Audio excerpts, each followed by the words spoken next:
Senator Toomey is recognized for a statement.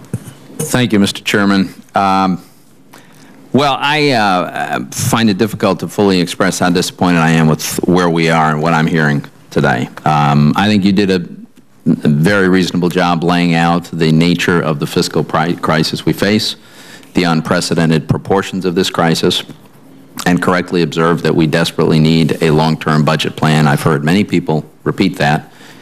The fact is, Republicans have offered this plan, and with the exception of the chairman, Democrats are unwilling to vote. This is a stark contrast. I don't think there's any avoiding it. The House has passed a plan, and you can argue all you like and disagree, and that's all fine and fair. But they laid out a vision, and it's a plan that would put us on a sustainable fiscal path. I think that's indisputable. And from my point of view, an elected member of Congress really doesn't have very much credibility taking pot shots at these plans if they're not willing to offer an alternative. I think it's totally unacceptable for either party to simply say, well, we're opposed to that, but we're not going to suggest anything in the alternative. And that's why I give you a lot of credit, Mr. Chairman, for laying out a plan. And I can't believe that we're in an environment, we're in a situation today, and apparently tomorrow if this continues, where our Democratic colleagues are simply afraid to cast a vote, afraid to tell us whether they even support this plan. On our side, I don't think that's the case. In fact, several of us have drafted our own plans. I put an enormous amount of time and energy and work, as did my staff, in producing for a second consecutive year a comprehensive budget resolution. This reflects the thinking of many of my Republican colleagues, many Democratic ideas that are embodied in this, and plenty of ideas from the outside. I'm sure it's got all kinds of flaws, but it's a vision that gets us to a balanced budget. It accomplishes a number of things, and I think we ought to be debating it, amending it, casting votes on it. I think my colleagues on this side are willing to do that. Actually, we voted last year on something very similar to this, and almost all my Republican colleagues voted for it. And I understand the opposition that came from the other side, but where was the alternative? I just can't believe that someone would suggest to the American people that they ought to be the majority party in control of the United States Senate and not feel an obligation to lay out a plan that solves the biggest problem this country faces, which is the unsustainable fiscal crisis that we're in.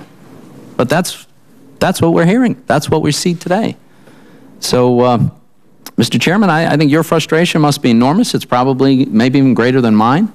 But I want to walk through a few of the big ideas that I've wrestled with, that I've laid out in this budget resolution, to illustrate just how frustrating this is not to have a counterpart that should be a negotiating counterpart, but one that's unwilling to take a stand on anything, and therefore makes it very hard to negotiate.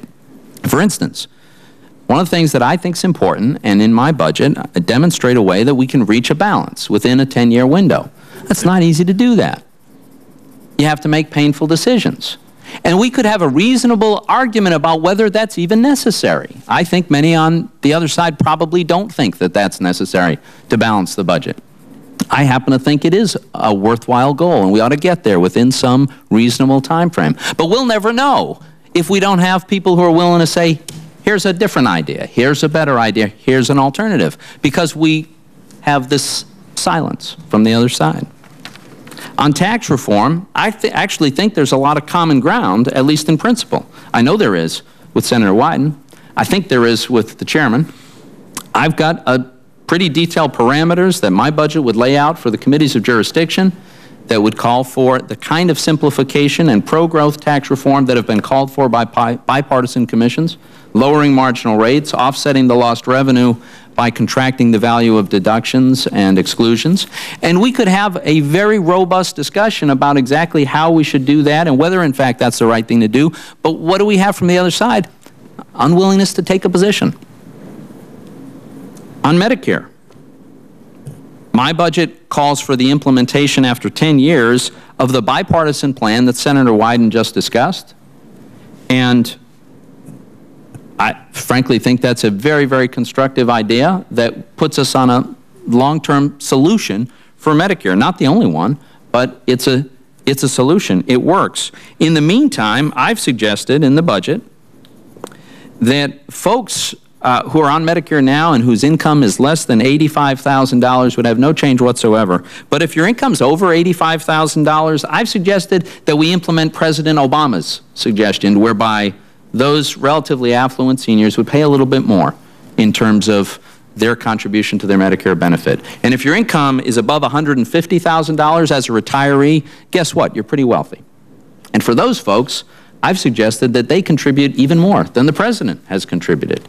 Now, I don't know whether there's agreement on the other side, and I guess I never will if people aren't willing to take a stand and say, here's what I'm for. And that's what's so frustrating.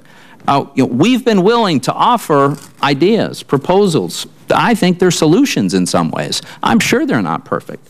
But it's very hard. I hear people say, I hope we'll come together and reach an agreement and we'll do this bipartisan agreement. Well, if one side won't tell us what they're for, it's really, really hard to find out where the common ground is.